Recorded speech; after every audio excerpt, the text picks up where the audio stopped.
Bismillahirrahmanirrahim. Assalamualaikum warahmatullahi wabarakatuh. Selamat sore dan salam sejahtera untuk kita semua. Alhamdulillah, mungkin pada kesempatan yang baik sore ini kami menyampaikan mengenai perkembangan daripada pelaksanaan pelindungan sosial yang dilakukan oleh pemerintah untuk membantu menangani COVID-19 yang telah terjadi sampai dengan saat ini. Bapak-Ibu sekalian, kalau kita lihat bahwa pandemi COVID ini mempunyai dampak yang signifikan, pertama di bidang kesehatan, yang kemudian dari masalah kesehatan ini menyebar ke masalah sosial dan kemudian berlanjut ke menimbulkan dampak ke ekonomi dan juga selanjutnya ke bidang keuangan. Ini menjadi satu kesatuan yang tidak bisa kita pisahkan dalam kerangka perekonomian dan penanganan di bidang sosial dan bidang kesehatan. Kita tahu Bapak sekalian, dampak daripada COVID ini kemungkinan sudah nyata. Kita bisa melihat bahwa negara internasional, institusi internasional sudah memperkirakan bahwa pertumbuhan ekonomi akan turun. Kemudian sekarang ini jumlah korban COVID juga bertambah, even di Indonesia. Dan kemudian dampak ini oleh kita lockdown dan kita membatasi banyak kegiatan daripada kegiatan sosial, ekonomi, dan keuangan. Ini menyebabkan dampak yang signifikan yang berimplikasi kepada domestik kita. Seperti misalnya kalau kita lihat imbas daripada masalah kesehatan ini kemungkinan akan nyata mempunyai dampak kepada pertumbuhan ekonomi kita, kegiatan ekonomi kita. Banyak sekali yang tidak bisa kita lakukan dalam beberapa bulan ke belakang. Estimasinya pertumbuhan ekonomi kita akan melambat dari yang kita rencanakan. Kemudian juga selanjutnya dari kegiatan ekonomi yang banyak dilakukan pembatasan, ini juga akan menimbulkan dampak kemiskinan dan kemudian juga dampak pengangguran. Menghadapi masalah ini, Bapak sekalian, kalau kita lihat pemerintah Indonesia dari awal sudah menangani satu paket kebijakan daripada penanganan dampak COVID ini. Dan untuk membantu kepada masyarakat yang kemudian mengalami pembatasan kegiatan ini, kita juga melakukan pelindungan sosial. Banyak sekali kita tahu yang kemudian tidak bisa bekerja, di PHK, kemudian tidak bisa mencari nafkah, ini yang harus kita bantu. Inilah yang kemudian secara masif kita lakukan dalam bentuk social safety net kepada masyarakat yang terdampak. Program sosial safety net yang sudah dilakukan pemerintah secara masif, pertama kita sudah meningkatkan untuk perlindungan program kesehatan PKH, kemudian juga kita melakukan kartu sembako, kemudian juga kita melakukan penanganan untuk yang terkena dampak daripada PHK, kemudian juga kita mengurangi beban daripada konsumsi masyarakat sebagai dampak daripada COVID ini. Kita mengurangi daripada belanjanya dengan memberikan diskon tarif listrik. Kemudian juga dalam rangka PSBB di Jabodetabek, pemerintah pusat dan pemerintah daerah juga memberikan pembantuan sembako untuk masyarakat yang kemudian memang kegiatannya mengalami pembatasan. Kemudian selain itu kalau kita lihat, kita juga menambahkan target daripada program sembako yang ada dalam kerangka bantuan pangan non tunai yang awalnya masih 15,2 juta, kita perluas ke sampai dengan 20 juta. Kemudian untuk mencakup lebih luas daripada bantuan kepada masyarakat, pemerintah juga menambahkan 9 juta lagi untuk bantuan langsung tunai kepada masyarakat. Ini tentunya untuk bantuan langsung tunai ini menjadi top up daripada penambahan daripada bantuan pelindungan sosial yang sudah ada saat ini.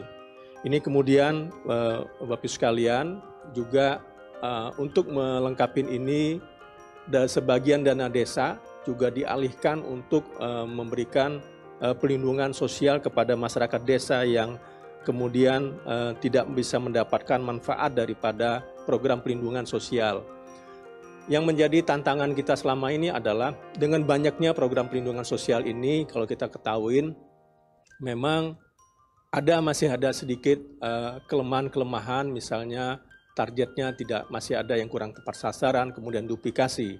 Tapi tentunya semua tantangan dan kondisi yang di lapangan dihadapin oleh pemerintah, tentunya pemerintah tidak tinggal diam, tetapi terus berkoordinasi untuk memperbaiki daripada pengalokasian dana-dana perlindungan sosial yang telah disiapkan masyarakat.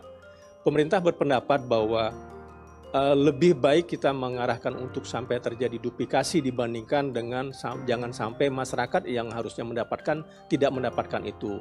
Tetapi kemudian kelemahan yang ada dihadapin dalam pemberian di tahap awal ini terus diperbaikin sehingga kemudian data-data daripada penerima bantuan sosial ini semakin diperbaiki dan semakin ditingkatkan. Kolaborasi tentunya dari pusat dan daerah menjadi kunci.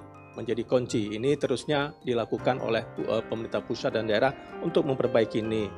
Paling tidak, Bapak sekalian, kalau kita lihat dari program keluarga harapan, sampai dengan bulan April ini, pemerintah telah mengalokasikan untuk 10 juta rumah tangga penerima PKH yang kemudian dalam triwulan ini mendapatkan bantuan bulanan yang biasanya sifatnya mendapatkan bantuan dalam waktu 3 bulanan. Di kartu sembako, Bapak sekalian, dalam kembangnya saat ini penambahan data dari 15,2 menjadi 20 juta, ini menjadi tantangan. Pemerintah harus cepat mencari data orang-orang yang terdampak daripada pembatasan daripada kegiatan sosial dan ekonomi untuk mendapatkan tambahan bantuan mendapatkan sampai 4,8 juta rumah tangga sasaran untuk diberikan bantuan. Ini terus dilakukan oleh pemerintah sehingga kalau kita lihat di bulan Mei ini telah disalurkan kepada 17,5 juta KPM. Ini masih lebih rendah dari targetnya 20 juta dan sampai dengan 13 Mei ini sudah dialokasikan anggaran sampai 14,45 triliun untuk menambah daripada kegiatan kartu sembako di tahun 2020 ini. Kemudian untuk diskon listrik yang dilakukan pemerintah sejak bulan April ini telah dilakukan khususnya untuk rumah tangga pelanggan 450 VA dan 900 VA. Untuk 900 VA sepenuhnya mendapatkan pembebasan biaya 100%, sedangkan untuk yang 900 VA mendapatkan diskon daripada 50% daripada bil tagihan bulanannya. Kita lihat dari progres bantuan langsung tunai dana desa per provinsi. Kalau kita lihat saat ini juga menjadi salah satu program tambahan yang dilakukan dalam 1 bulan ini oleh pemerintah pusat dengan sasaran utama khususnya di Jawa Barat yang kalau kita lihat, kemudian di Sumatera Selatan, di Sulawesi Selatan dan Kalimantan Selatan. Pengalokasian dana desa dalam bentuk BLT ini tentunya untuk mengisi kalau sampai masyarakat di desa yang tidak mendapatkan bantuan PKH dan sembako untuk bisa kemudian diberikan bantuan yang sama jenisnya dalam bentuk BLT desa.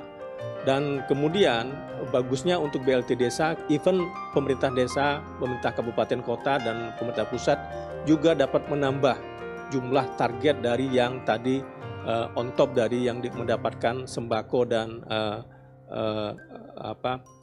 PKH.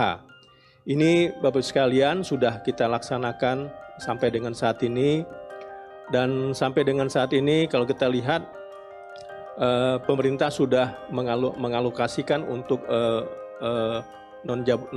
bantuan sosial tunai non Jabodetabek sampai dengan saat ini sudah dialokasikan di sebanyak 5 juta KPM melalui Himbara dan juga melalui PT Pos.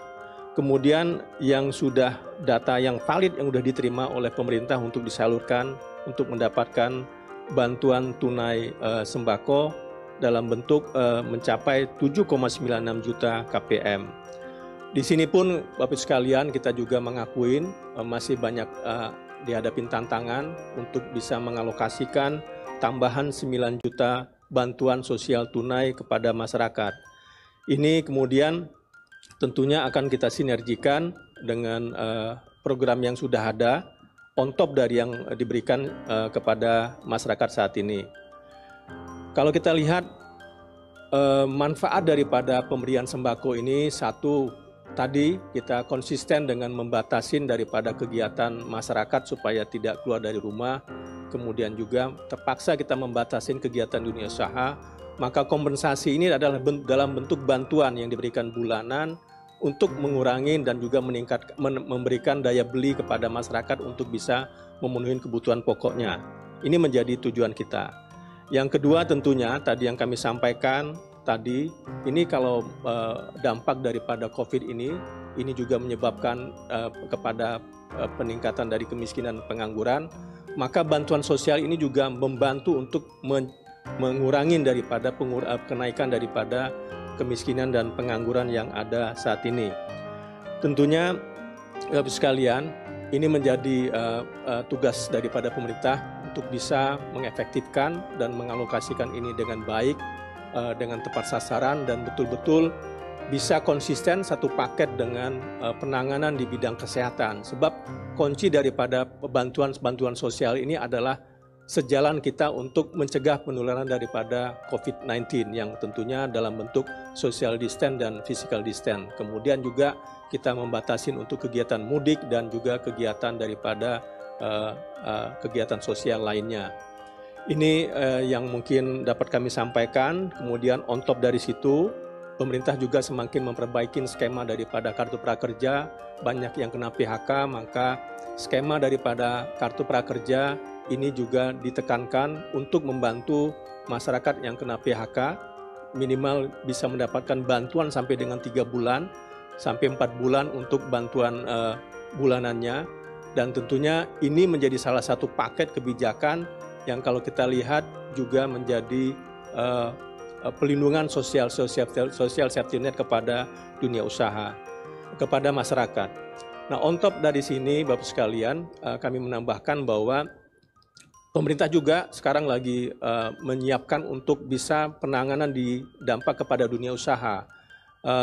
PP daripada penanganan ekonomi nasional, pemulihan ekonomi nasional sudah ditetapkan, dan sekarang insya Allah sih dalam waktu dekat akan disiapkan pemerintah untuk implementasinya, untuk membantu UMKM, membantu dunia usaha yang terpukul usahanya, bisnisnya oleh dampak daripada COVID-19 ini. Mungkin itu yang dapat kami sampaikan.